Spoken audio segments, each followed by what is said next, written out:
Saludos amigos televidentes, bienvenidos a una nueva entrega de su programa de orientación en materia tributaria DGII 360, una producción de la Dirección General de Impuestos Internos que busca acercarnos más a nuestros contribuyentes. Hoy en DGII 360 estaremos conversando un tema muy interesante. Se trata de las sucesiones, definidas como la transmisión del conjunto de bienes, derechos y obligaciones que los sucesores obtienen tras la muerte de un familiar. En este caso es sinónimo de herencia. Para esto nos acompaña Marcia Romero, encargada del Departamento de Litigio Judicial, con quien estaremos hablando sobre el propósito principal de este impuesto, los tipos de bienes y activos que están sujetos. También estaremos conversando sobre qué ocurre cuando un heredero renuncia a su parte de la herencia y cómo se distribuye, así como algunos casos complejos que pueden presentarse en el proceso de la sucesión.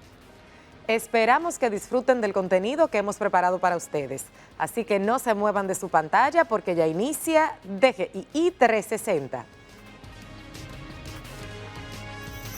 Hoy, en DGII 360, nos acompaña Marcia Romero, encargada del Departamento de Litigio Judicial y miembro de la Red de Especialistas Tributarios y Educadores Retribuye, con quien estaremos conversando sobre el impuesto sucesoral, el propósito principal de este impuesto y los tipos de bienes y activos que están sujetos al mismo. También estaremos hablando sobre qué ocurre cuando un heredero renuncia a su parte de la herencia y cómo se distribuye, así como algunos casos complejos que pueden presentarse en el proceso de presentación y pago de este impuesto.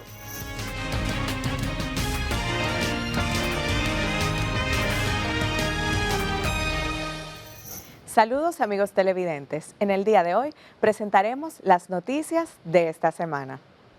La Dirección General de Impuestos Internos, DGII, informa a los contribuyentes sobre los montos específicos del impuesto selectivo al consumo de cigarrillos y alcoholes para el periodo comprendido entre el 1 de julio del 2024 al 30 de septiembre del 2024. Para conocer los montos específicos aplicables, visita nuestra página web www.dgii.gov.do, nuestras redes sociales o llámanos al 809-689-3444. Sabemos lo importante que es cumplir con tus responsabilidades tributarias. Por esto, te brindamos la información actualizada que necesitas para que nunca te pierdas ningún plazo. DGII quiere asegurarse de que estés siempre al tanto de las fechas límites para la presentación y pago de tus obligaciones. El lunes 17 de junio es la fecha límite para el pago de los siguientes impuestos. Anticipo mensual, impuesto sobre la renta de personas jurídicas. Anticipo mensual, impuesto sobre la renta de personas físicas y sucesiones indivisas con actividades comerciales e industriales. Ventas mercado local, zonas francas.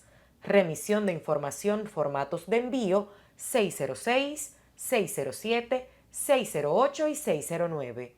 Envío de los libros de venta de las soluciones fiscales. Impuesto tarjeta de turista. Mientras que el jueves 20 de junio es la fecha límite para el pago del impuesto a los hidrocarburos, contribución de GLP, impuesto sobre transferencias de bienes industrializados y servicios, ITEVIS, impuesto selectivo al consumo de productos del alcohol, del tabaco, de telecomunicaciones, de seguros y otros bienes gravados con este impuesto.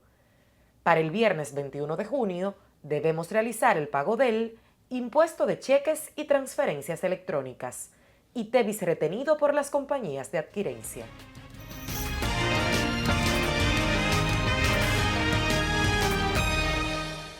Ya está disponible la nueva DGII Móvil. Más que una app, una valiosa herramienta en la que podrás consultar el estatus de tu RNC, número de comprobante fiscal y la placa vehicular. También traerá un token digital y todas las novedades de la administración tributaria. Descárgala ya, disponible en Google Play y App Store. Dirección General de Impuestos Internos, cercana y transparente.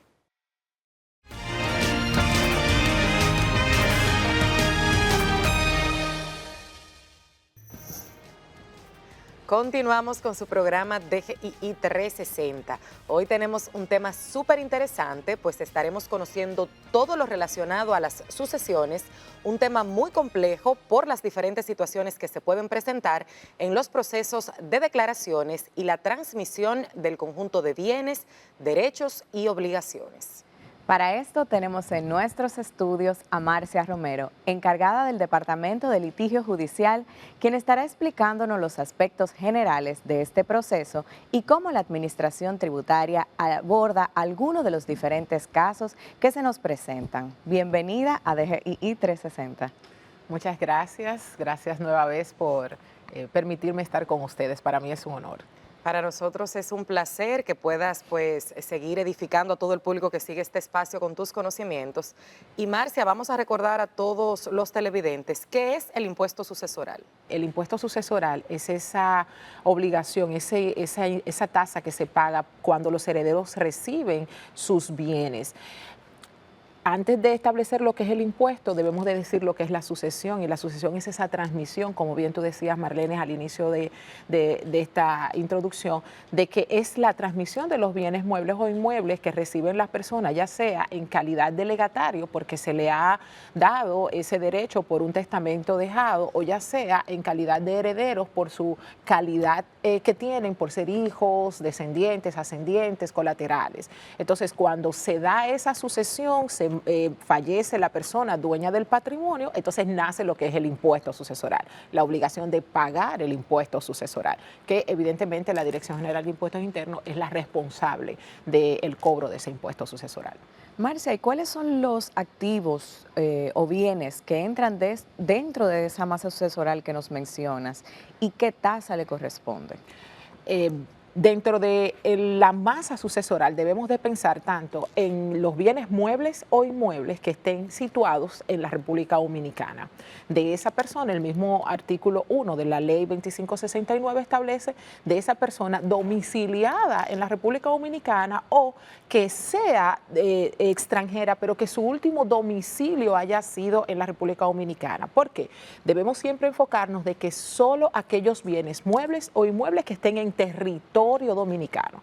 Si un extranjero, su último domicilio ha sido en la República Dominicana y creó un patrimonio en la República Dominicana, pues entonces esos bienes forman parte del alcance que tiene el impuesto sucesoral en la República Dominicana. La tasa es un 3%, luego de algunas deducciones admitidas que la ley establece.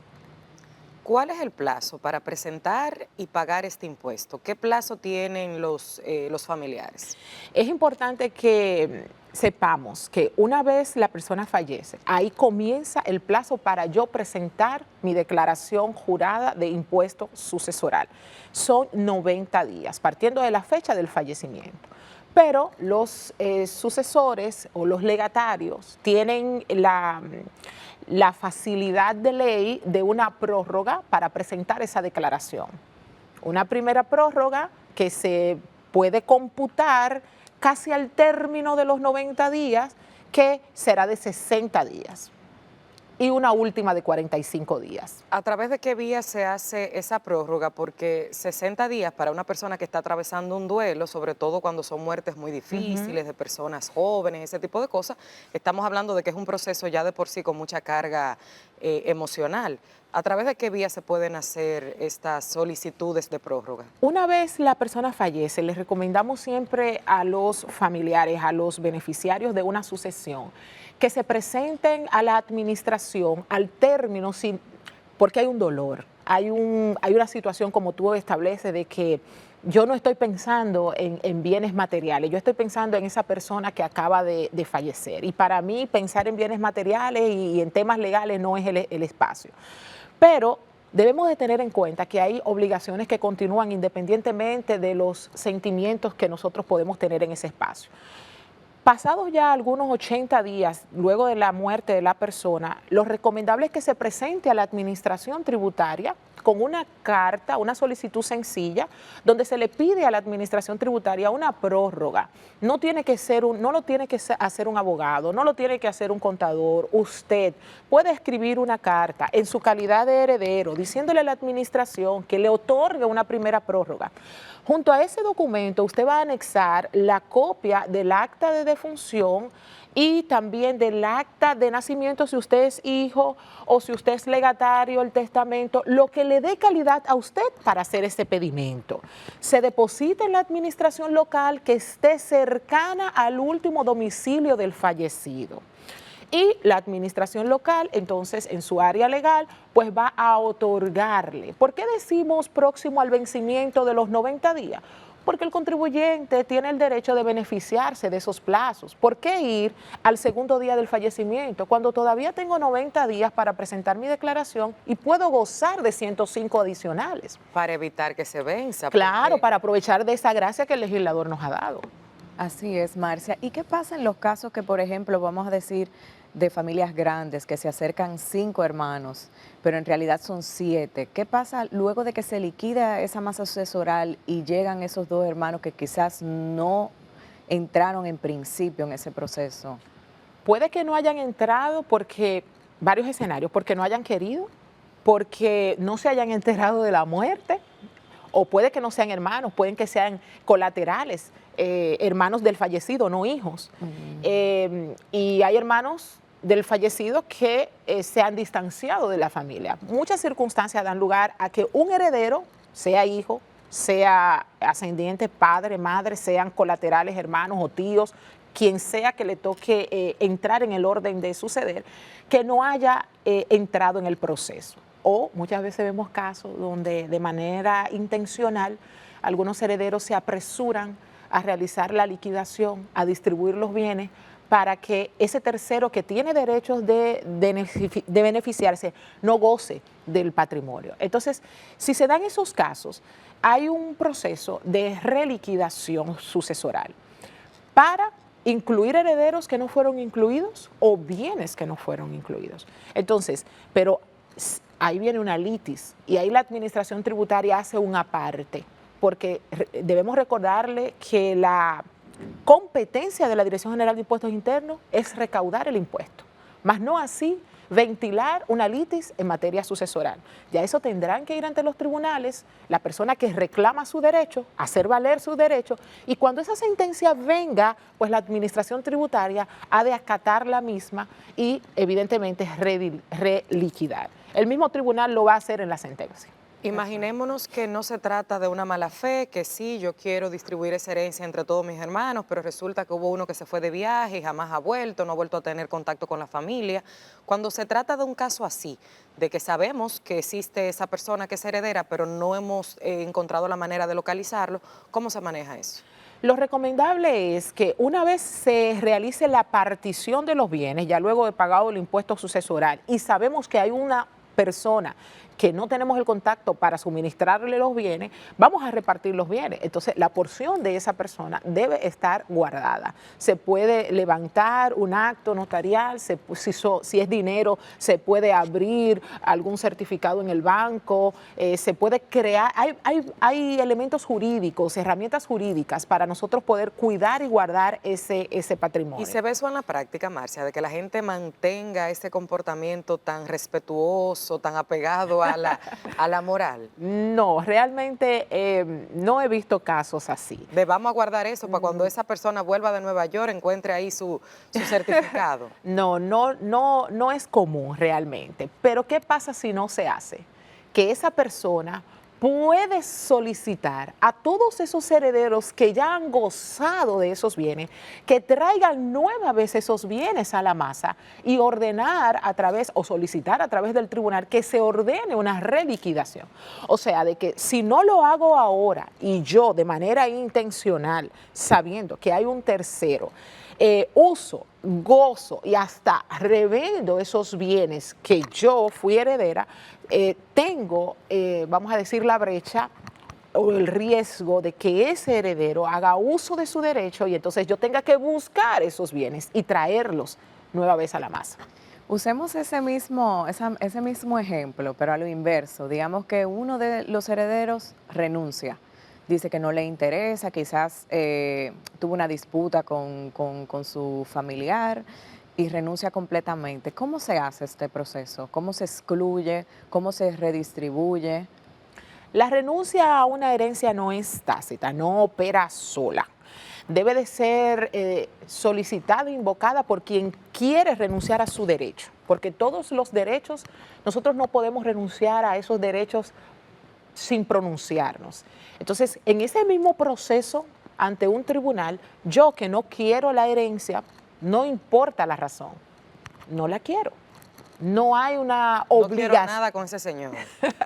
No quiero nada de ese señor. Entonces yo debo de pronunciarme ante el tribunal y el tribunal entonces ha de aceptar Marcia, la ¿y eso renuncia. no entraría, pregunto desde mi ignorancia en términos jurídicos, eso no pudiera entrar en conflicto con los derechos de un menor? Por ejemplo, yo renuncio a la herencia que recibo de un abuelo rico, pero mis hijos pudieran decirme, mami, pero ¿y cómo tú vas a renunciar a ese dinero?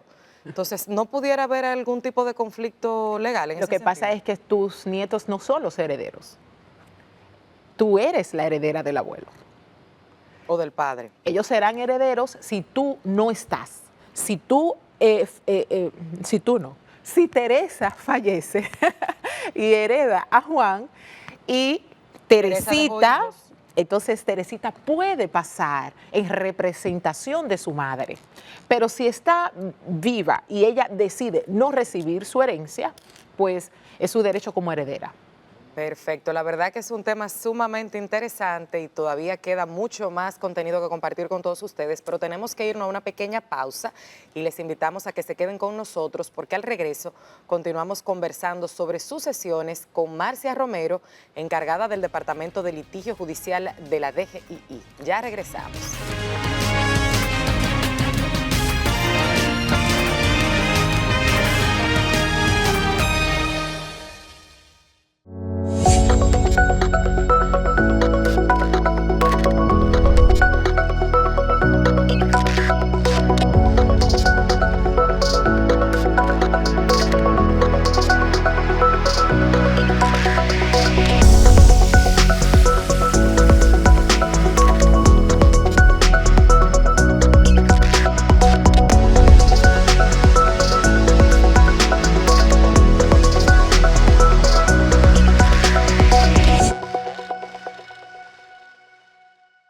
Ya está disponible la nueva DGII Móvil. Más que una app, una valiosa herramienta en la que podrás consultar el estatus de tu RNC, número de comprobante fiscal y la placa vehicular. También traerá un token digital y todas las novedades de la administración tributaria. Descárgala ya, disponible en Google Play y App Store. Dirección General de Impuestos Internos, cercana y transparente. Bienvenidos al segmento de Educación Tributaria de la Dirección General de Impuestos Internos, DGII.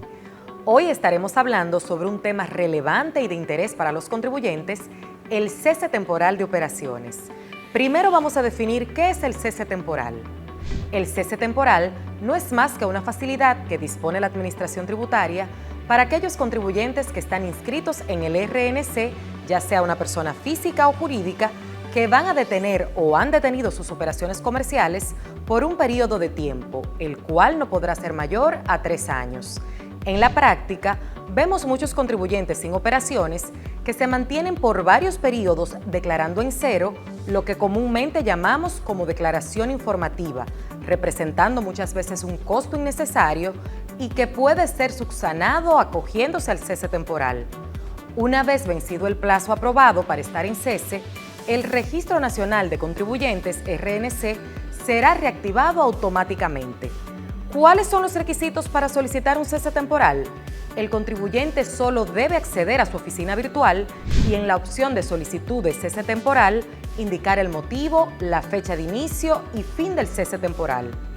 También puede hacerlo de forma presencial mediante una carta de solicitud indicando el motivo y las fechas de inicio y fin y completando el formulario de declaración jurada de registro y actualización de datos de personas físicas RC-01, llenado y firmado en caso de personas físicas, o formulario de declaración jurada para el registro y actualización de datos de sociedades RC-02. Es importante destacar que el contribuyente no debe tener operaciones comerciales durante el periodo de cese. ¿Qué pasa con las obligaciones tributarias cuando un contribuyente se encuentra en este estado? Durante el cese temporal se inactivan las obligaciones, por lo que el contribuyente no tiene que hacer las declaraciones mensuales o de corta periodicidad como el ITEVIS, por ejemplo. Lo único que debe declarar es el impuesto sobre la renta de sociedades y el impuesto sobre los activos. En el caso de las personas físicas, solo el ITI. Esto es una alternativa para los contribuyentes que están en proceso de disolución o que han decidido detener temporalmente sus operaciones. Y por ejemplo, si el contribuyente indicó que duraría 6 meses sin operaciones, pero ese periodo se ha extendido, ¿qué debe hacer? En ese caso, el contribuyente solo debe solicitar un nuevo cese, indicando el nuevo periodo que desea abarcar. Pero por otro lado, si el contribuyente decide levantar el cese antes de la fecha fin, ¿qué debe de hacer? Puede solicitar el levantamiento del cese temporal de operaciones. Solo debe depositar en el centro de asistencia presencial de la sede central o en la administración local más cercana el formulario de declaración jurada de registro y actualización de datos y una carta de solicitud timbrada, firmada y sellada, indicando la nueva fecha del cese de operaciones. Hemos llegado al final de este segmento educativo, no sin antes invitarles a suscribirse a nuestro canal, darle like al video y compartirlo para que llegue a más personas. Nos vemos en el próximo video.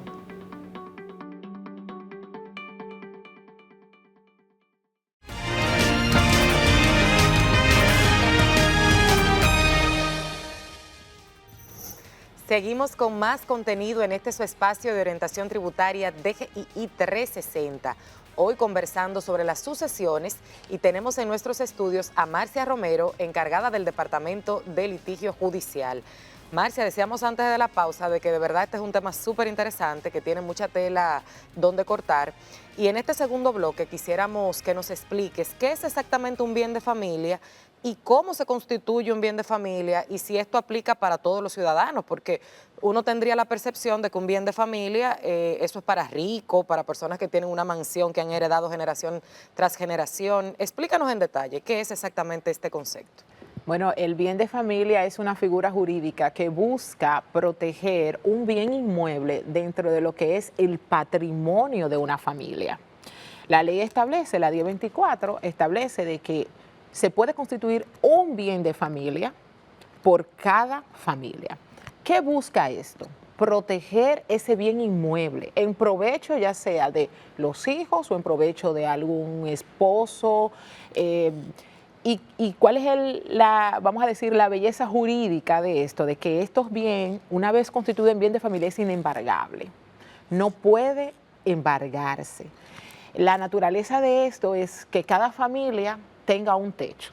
Yo lo veo así, jurídicamente yo lo veo así, porque una vez es constituido, pues entonces no puede embargarse. Ese procedimiento se lleva ante el Tribunal de Primera Instancia de la jurisdicción a la que pertenezca el inmueble, se depositan algunos documentos requeridos para ello y es un procedimiento que se recomienda y no es solo para familias adineradas. O sea, que cualquier apartamentico de bajo costo cualquier usted lo puede apartamento constituir en un bien de familia. La ley 339, que habla respecto de los inmuebles construidos por el Estado y en beneficio de personas de bajos recursos, automáticamente son constituidos bajo el régimen de bien de familia. Pero los que nosotros adquirimos por nuestros esfuerzos y comprados a constructoras y demás, nosotros podemos constituirlo. Un apartamento, una casa incluidos sus terrenos, si esos terrenos son explotados por la familia, también pueden ser incluidos en el... ¿Tiene que estar completamente pago ese bien de familia para yo hacer ese proceso ante un tribunal? O sea, ¿yo puedo constituir mi apartamento en un bien de familia yo pagando todavía la hipoteca al banco? Es interesante la pregunta porque una de las excepciones que tiene la ley es que ese bien no puede tener una acreencia, no puede tener una hipoteca. Y cuando nosotros compramos un apartamento con una hipoteca, pues ese acreedor ya ha inscrito inscrito su derecho.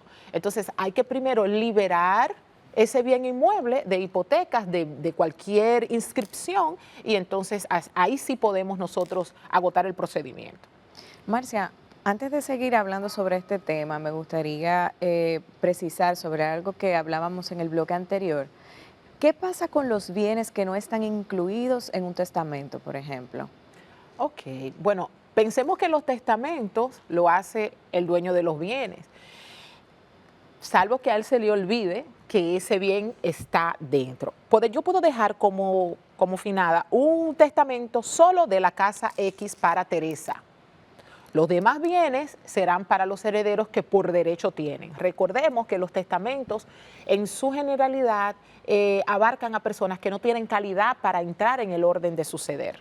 ¿Y qué porcentaje, digamos, tiene la persona de control sobre sus propios bienes? Porque uno ve en otros países que la gente le deja su fortuna al perro, al gato, hasta una tortuga, he visto yo noticias que le han dejado fortunas millonarias, pero tengo entendido que en la República Dominicana las leyes no nos permiten decir que yo le voy a dejar todo mi dinero al perro, sino a los herederos naturales. Entonces, ¿qué porcentaje de rejuego de mi patrimonio yo puedo heredar a otras personas mediante un testamento? A eso le llamamos reserva hereditaria.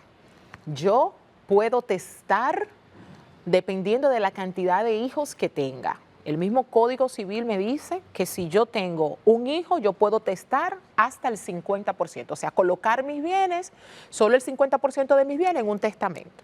Si yo tengo 2 hijos, puedo testar hasta la tercera parte y hasta la cuarta parte si tengo 5 o más. Esa es la precisión. Si yo testo el 100% de mis bienes, mis herederos que aún tienen calidad, porque puede haber un heredero que se le haya quitado la calidad porque le haya causado la muerte al de Cujus, porque los hermanos hayan dicho que la muerte fue producto de él o algunas circunstancias y se le quita la calidad. Pero si tiene la calidad, yo puedo llamar a esa persona que ha heredado el 100% del patrimonio y decirle no. Mi papá o mi mamá o mi hermano solo tenía la calidad para testar en provecho tuyo X%, porque el Código Civil establece esa reserva hereditaria para esos herederos que tienen calidad. O sea que sí se puede desheredar a una gente, como decimos comúnmente. Sí, claro, pero hay un procedimiento específico. No es porque tú tengas discusiones con tu hermano o con tu hijo. Tienen que haber circunstancias como las de me causaste la muerte. O sea, tú eres el que... Y entonces los herederos dicen, él fue que mató. Entonces, y eso hay que demostrarlo en un tribunal. Evidentemente, eso es a través de un tribunal, claro que sí. Marcia, cuando la fortuna es heredada por menores de edad, o sea, imaginémonos que el padre o la madre, o el padre, que es lo más común, tenía ya una edad avanzada, muere y deja una fortuna que heredan unos jovencitos menores de edad y pasa la madre a manejar ese dinero. Entonces, ¿cómo se protege que esa persona no vaya de pronto a gastarse ese dinero en efectivo? Y si son propiedades, ¿puede ella vender esas propiedades? ¿Cómo se maneja esto para garantizar que esos niños, si tienen 10 años, pues a los 18 puedan disfrutar de su fortuna? Bueno, si llegare a algún familiar fuera de la madre que ahora es la que está cuidando y guardando a esos menores, pensar que se van a dilapidar los bienes del menor, ese tercero familiar puede solicitar al Tribunal de Niños y Niñas y Adolescentes la protección de esos bienes en provecho de ese menor. Porque en principio ese tutor es el que va a invertir y administrar esos bienes en provecho del menor, como mejor considere, como un buen padre de familia. Si se presume que esa madre o ese tutor puede hacer mal uso de esos bienes. Hasta por desconocimiento. Claro, o hasta por desconocimiento, una mala inversión. Entonces, ese familiar que ve la situación puede apoderar al Tribunal de Niños y Niñas y Adolescentes buscando una protección para que a futuro ese niño pueda tener un patrimonio que pueda utilizar en su provecho. O sea que recomendamos eso y siempre lo vemos hasta incluso en los maltratos a los niños. Si algún tercero ve algo, llamar al auxilio. Porque en principio el tutor es el que tiene total autoridad para invertir como un buen padre de familia y administrar como un buen padre de familia esos bienes de ese menor. Ante una persona que fallece y tiene bienes en el territorio dominicano, o en el extranjero, ¿cómo se maneja esa distribución de su masa sucesoral que sea mixta, que tenga propiedades aquí y fuera? ¿Cómo se maneja? La ley 2569 habla de los bienes inmuebles y bienes muebles situados en República Dominicana. Se liquidan los bienes muebles porque nosotros cobramos el impuesto sucesoral de lo que está en el territorio dominicano. Ya las legislaciones de otros países, pues esa persona tendrá que desplazarse a los demás territorios donde tenía... Así es. Ok. Nuestra competencia de los bienes muebles e inmuebles, artículo 1 de la ley 2569, bienes muebles e inmuebles situados en el territorio dominicano. Marcia, imaginémonos un caso hipotético de alguien que dejó una fortuna pero no dejó herederos, cosa que es inusual en América Latina, que solemos tener familias muy largas, que mejor tenemos herederos de más, pero si alguien no tiene hermanos, no tiene hijos, no dejó testamento y dejó un patrimonio, ¿qué pasa con ese dinero? No tiene hermanos, no tiene hijos, no tiene padres. Hay una línea de orden de suceder, esos son los de primer y segundo grado, que son los primeros que entran en la línea de orden de suceder, pero en la República Dominicana está en la última cola de los herederos que pueden reclamar la herencia está el Estado Dominicano. Luego de que ya no exista un tío, un primo o un cónyuge supérstite, que... Defínenos eso, porque para los que no somos abogados. Bueno, un cónyuge supérstite, que quede en vida. Por ejemplo, María y Juan. Muere Juan, le vamos a matar a Juan. Pero aunque María esté casada por separación de bienes, ¿hereda eso? Si ese hombre no dejó heredero. Si no dejó heredero, ella es la penúltima en heredar. En la línea de orden de herederos, ella es la penúltima y el último es el Estado. Ella es copropietaria si tienen una comunidad de bienes y no es copropietaria si es con separación de bienes. Entonces, si no existe nadie que herede a esa persona, entonces ella entra en orden de suceder y si no existe un cónyuge en vida, un supérstite, entonces entra el Estado Dominicano. ¿Y aplicaría la misma regla para una unión libre?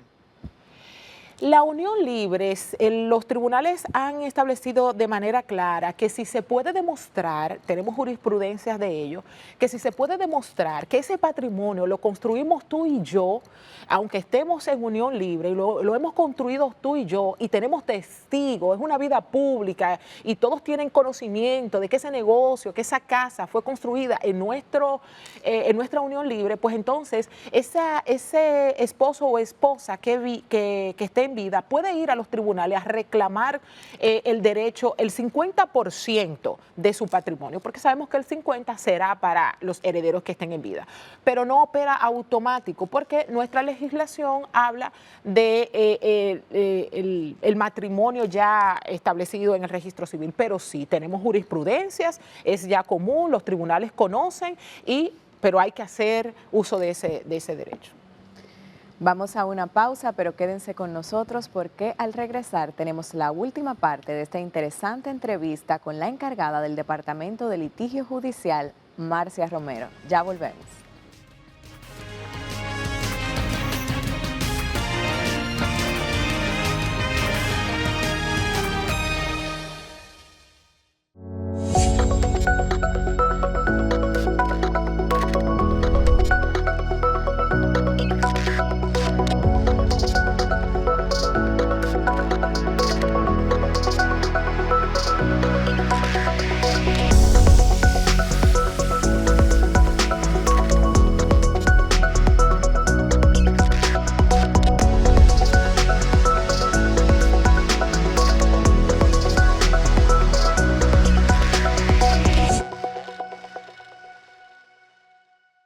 Ya está disponible la nueva DGII Móvil.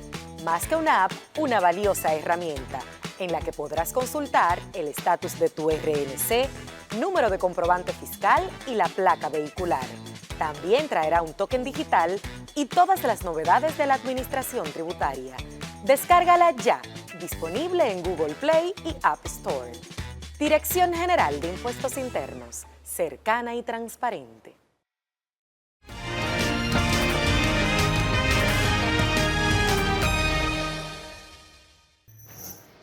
Seguimos en DGII 360, hoy conversando sobre el impuesto que se aplica a la transferencia del patrimonio sucesoral por causa de muerte, herencia y o legado, también llamado impuesto a las sucesiones.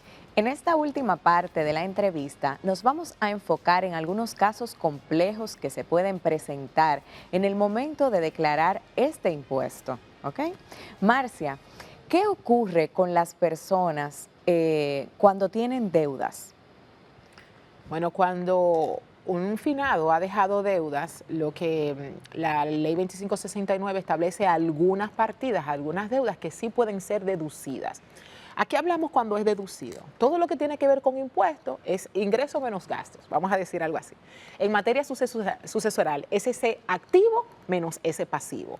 Dentro de ese pasivo están esas deudas. ¿Cuáles deudas puedes presentar en una declaración sucesoral para que sea deducida de la masa sucesoral? Aquellas deudas que ha dejado el finado inscritas, realizadas en escrituras públicas o privadas. Es importante citar de que esos documentos de escrituras privadas deben contar con la inscripción en el registro civil, que esos documentos tengan ese carácter de oponible. Es sencillo, es un procedimiento bien sencillo porque generalmente las personas inscriben, hacen un contrato de deuda o pactan algo y ese documento solamente se hace notarizar por un abogado notario y se guarda. Siempre es necesario que ese documento esté inscrito en el registro civil. Y el costo, créanme, vayan allá, investiguen, no es alto. Y jurídicamente da un peso bien fuerte. ¿Por qué? Porque ese documento se hace oponible a terceros. ¿Qué es oponible a terceros? Que cualquier persona que venga a reclamar algo contrario a lo pactado en el documento, esta persona deberá someterse a lo que esté establecido. Porque es el registro civil que dice la fecha cierta en lo que eso se pactó. Entonces, son deducibles las deudas inscritas en documentos privados o públicos. Son deducidas aquellas hipotecas si dentro del patrimonio hay un bien inmueble y aún ese bien inmueble tiene una hipoteca inscrita o alguna proporción pendiente de pago, pues el banco puede emitir una certificación de esa deuda y se puede presentar como una deducción. También si supongamos que la persona fallecida tenía empleados y hay una liquidación que realizar a esos empleados, se va a cerrar la empresa y hay que liquidar a esos empleados, esa deuda también es deducida una vez venga esa sentencia del Tribunal de Trabajo y se reconozcan esos derechos adquiridos de esos empleados, pues esa deuda los herederos no tendrán que pagarla y olvidarse, sino que van a pagar la deuda a esos empleados y ese gasto que han tenido, pues lo presentan como una deducción en la declaración. Los impuestos dejados de pagar por la persona fallecida, pero también aplica igual que en el tema de las indemnizaciones a los empleados. Usted paga el impuesto dejado de pagar y ese gasto lo presenta como una deducción admitida. También los gastos de última enfermedad, una persona estuvo interna. Esas facturas, pues entonces también se presentan. ¿Cómo deben estar esas facturas? Deben de contener un número de comprobante fiscal y puede ser a nombre de uno de los herederos. Porque no, generalmente, pero evidentemente tiene que ser la acotación de que la persona que estaba interna o que estaba recibiendo los servicios médicos era la persona fallecida. Otro gasto también que se me ocurra así rápidamente, tenía uno ahí, se me fue. Te iba a preguntar en esa misma línea, Marcia, si yo no quiero como heredera asumir esas deudas, porque tú acabas de mencionar deudas que son, digamos, del día a día, un compromiso tributario, los gastos relacionados a una enfermedad, pero imaginémonos que yo diga, bueno, esa persona era un lioso, o sea, dejó deuda prestamista, dejó deuda de cosas relacionadas a lo mejor con antivalores, yo no quiero asumir esas deudas. ¿Puedo yo renunciar a las deudas y nada más enfocarme en los bienes? Antes de responderte esa pregunta, recordé el último elemento que la ley 2569 establece y son esos gastos funerarios. Todo lo que se gaste en la lápida, en el velatorio, esos gastos también son admitidos. Bueno, no puedes renunciar a la deuda y adquirir el activo. Si vas a adquirir el activo de la sucesión, también tienes que adquirir el pasivo de la sucesión. Viene en combo. Viene en combo. Todos los dos juntos caminan. Si no, entonces renuncias a todo. Y hay casos, por ejemplo, en que la deuda es más alta que el activo que se va a recibir. Sí, claro que sí. Hemos tenido casos donde solamente los herederos tienen, por decir algo, Dejó deuda solamente, eso lo escuchamos comúnmente. dejó deudas. Y hemos liquidado, a mí en su momento me ha tocado liquidar solamente una sucesión que apenas tiene el salario, los 2 últimos meses del salario donde trabajaba en una cuenta bancaria. Hemos liquidado donde solamente tienen un seguro de vida, los seguros de vida están exentos, pero solamente tiene eso, o un certificadito pequeño y ha dejado más deuda. Es lamentable, pero hay composiciones de masas sucesorales que muchas veces es más el gasto que el Y en este ingreso. mismo orden de ideas, por ejemplo, los que no puedan, los herederos que no puedan pagar estas deudas que reciben por esa herencia, ¿qué pueden hacer? ¿Qué tienen? ¿Qué opciones? Ahí hay que apartarse un poco de lo que es el impuesto sucesoral y el tema sucesoral, porque ahí tendríamos que entrar en esos derechos que tienen esos acreedores con eso que han pactado, por decir algo. Esa deuda en escritura pública, un prestamista y él tiene su documento, no tenemos nada. Ellos pueden como acreedores perseguir a los herederos, salvo que ese heredero haya hecho la renuncia tácita, con que hablamos anteriormente, de que no quiero nada, ni el activo ni el pasivo. Pero si no hay esa renuncia tácita, hay algunos procedimientos que los acreedores pueden utilizar para cobrar esas deudas, que no tienen nada que ver con sucesiones. Lo Sino mejor que es dejar todo claro. todo claro, todo claro. Y si no puedes asumir la carga de la deuda con los acreedores que ha dejado el finado, pues entonces renunciar tácitamente, incluso a eso poco que dejó. Marcia, Renunciar a todo. cuando fallece una persona que dejó acciones, o sea, el patrimonio que dejó fue acciones en una sociedad comercial, ¿cómo se maneja esa sucesión? Igual, se liquidan las acciones dentro del patrimonio, están también las acciones. Se presenta la declaración en la administración tributaria, se liquida, hay que hacer una asamblea también con los socios, donde los socios reconocen quiénes son los herederos de ese accionista fallecido, se liquida y una vez se liquida, se paga el impuesto, pues entonces se actualiza el registro mercantil y se actualiza el RNC en la Dirección General de Impuestos Internos. Es el mismo procedimiento de si hay un inmueble, pues entonces nos vamos a la jurisdicción inmobiliaria, si hay un vehículo, nos vamos al área de vehículo de motor, dependiendo de los bienes, pues entonces hay instituciones que luego de pagarse el impuesto y de liquidarse, pues entonces actualizan los registros en provecho de los herederos. Marcia, ¿existen personas dentro de una familia que pierden los derechos? Conversábamos ahorita sobre esto, quisiéramos abundar un poquito más. ¿Y en cuáles casos pasan estas situaciones? Bueno, hablábamos de rápidamente así, recuerdo, pero creo que hay otros elementos más. Recuerdo lo que mencionábamos ahorita de la persona que le ha causado la muerte al finado. Pierde totalmente su derecho. O si en vida el mismo finado ha dicho, esta persona me ha lacerado, me ha dañado en el sentido de la integridad de la vida. Y en ese momento, en vida, la misma persona que posteriormente ha fallecido y por lo que dio lugar a la apertura de la sucesión, pues en vida él dice, sí, yo he querido declarar indigno a ese hijo de mi herencia. Entonces puede declarar indigno a ese hijo de su herencia. Posterior al fallecimiento, entonces los hermanos o los herederos pueden solicitar que ese hijo sea declarado indigno porque fue que le causó la muerte. O sea, puede ser tanto en vida como posterior a la muerte. Marcia, he sabido de casos de hijos de personas fallecidas que no habían sido reconocidos, pero que la familia sabía que ese hermano existía y que incluso se han hecho pruebas de ADN una vez ya pues ha ocurrido el suceso y a esa persona se le da el porcentaje que corresponde. Pero imaginémonos el caso de que esa persona haya reconocido un hijo que no era propio.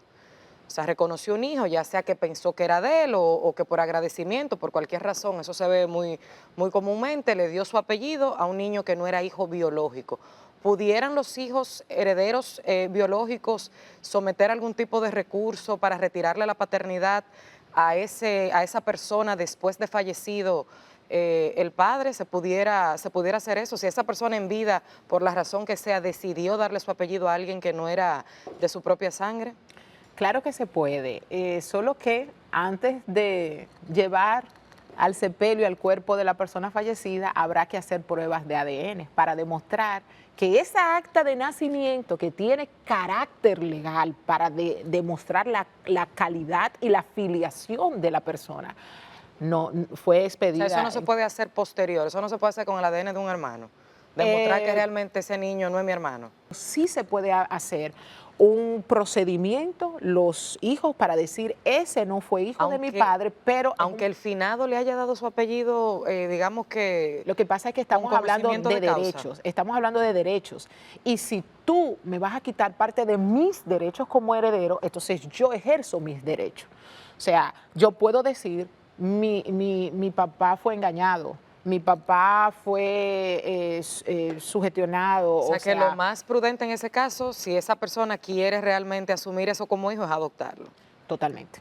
Hacer un proceso de adopción. Ahí sí el procedimiento es... ¿Y los hijos adoptados tienen los mismos derechos? Los mismos derechos. Que los hijos biológicos. Totalmente. E incluso si alguno no fue reconocido en vida por la persona fallecida y él sabe que él es hijo del finado, puede reclamar el reconocimiento de la paternidad también. Dentro del mismo proceso. Claro. Y también si de manera voluntaria los hermanos saben que ese es hijo de papá, pero papá no lo reconoció, yo como hermano puedo declarar, puedo reconocer el hijo y evidentemente también se le puede dar la... Qué bien, qué bien. ¿Qué pasa en los casos que los herederos, que es común, se dan cuenta de que papá tenía un bien en Montecristi, papá tenía un bien en tal lugar y no está declarado, no está asentado en la base legal de impuestos internos? ¿Qué pasa? Ahí nuestra área de tasación se traslada al lugar y hace un levantamiento de ese inmueble. Sucede muchas veces. Se presentan liquidaciones sucesorales y hay inmuebles que no están registrados, no están porque no tienen título, porque es una mejora y lo que tenemos registrado en el sistema es un solar.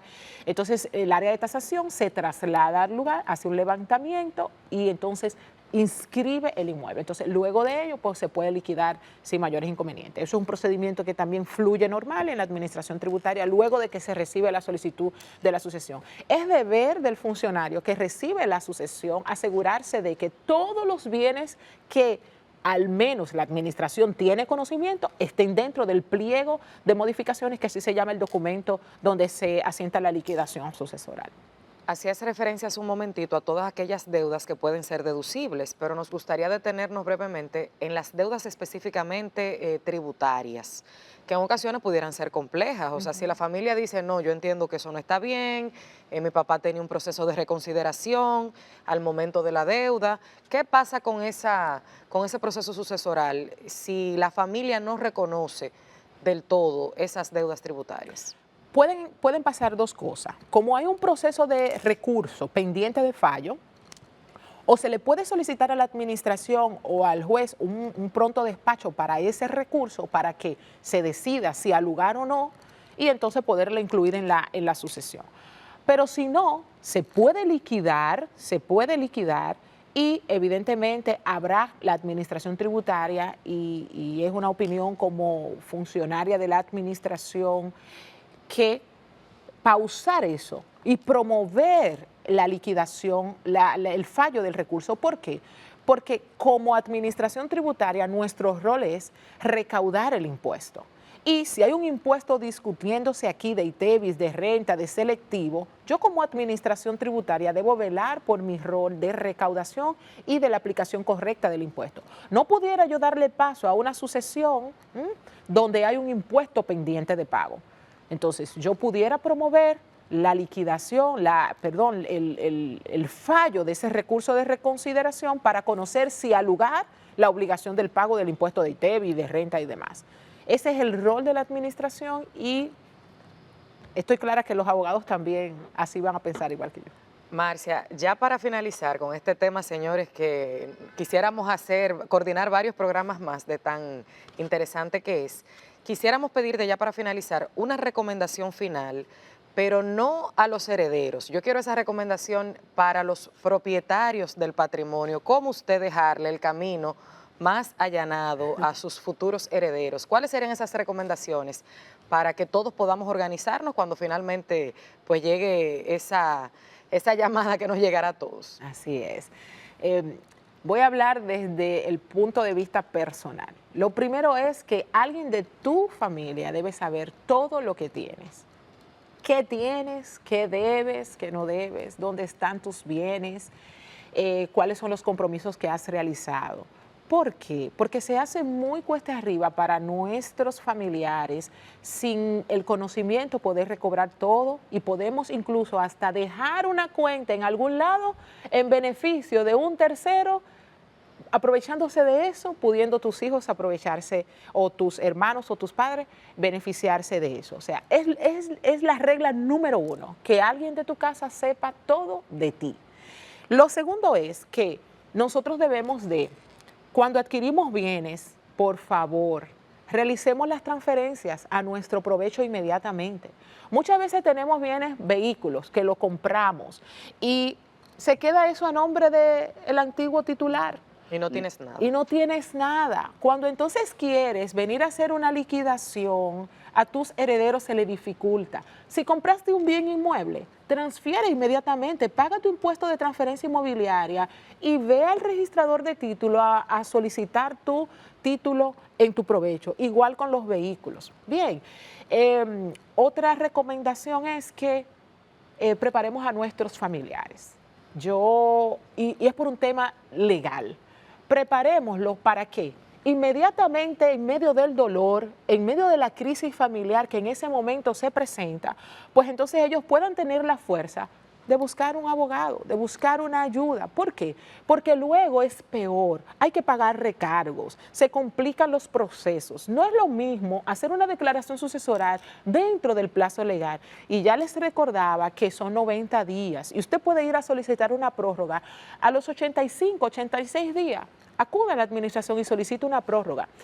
Pero debemos prepararlo psicológicamente. Yo le digo a mis familiares, yo muerta, ustedes buscando un abogado. Porque aunque se levanten los dedos que señalan y dicen solamente estaba esperando que se muera para buscar los bienes, lo que pasa es que el legislador está detrás de nosotros y nosotros debemos de cumplir con las normas. Y si no cumplimos, esos dedos que nos estaban señalando mañana no nos van a ayudar a pagar los recargos y todo el proceso que implica declarar fuera de plazo una sucesión. Así que esas son las recomendaciones, es lo que aplico en mi vida y constantemente, incluso mis familiares dicen, a ti te gusta mucho hablar de eso. Lo que pasa es que al ser abogada sabemos las consecuencias jurídicas que pueden devenir de uno hacer las cosas fuera de los plazos legales. Así que a prepararnos como familia, que como dijo Marlene, es algo que nos va a tocar a todos. Marcia, muchísimas gracias por acompañarnos. Así es, agradecemos a Marcia Romero, encargada del Departamento de Litigio Judicial, por acompañarnos y poder seguir aclarándonos este tema de sucesiones que es tan importante para nosotros. Vamos a una pausa y volvemos con más contenido de valor en DGII 360.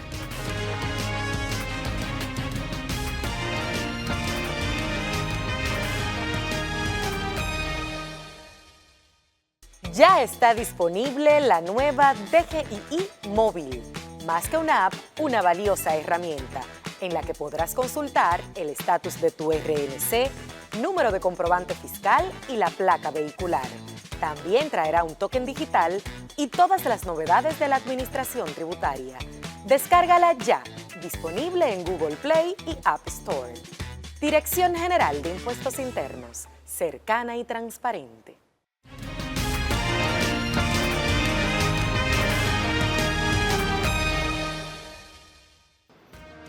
Hemos llegado a la parte final de su programa DGII 360, agradeciéndoles a todos por habernos permitido llegar hasta sus hogares.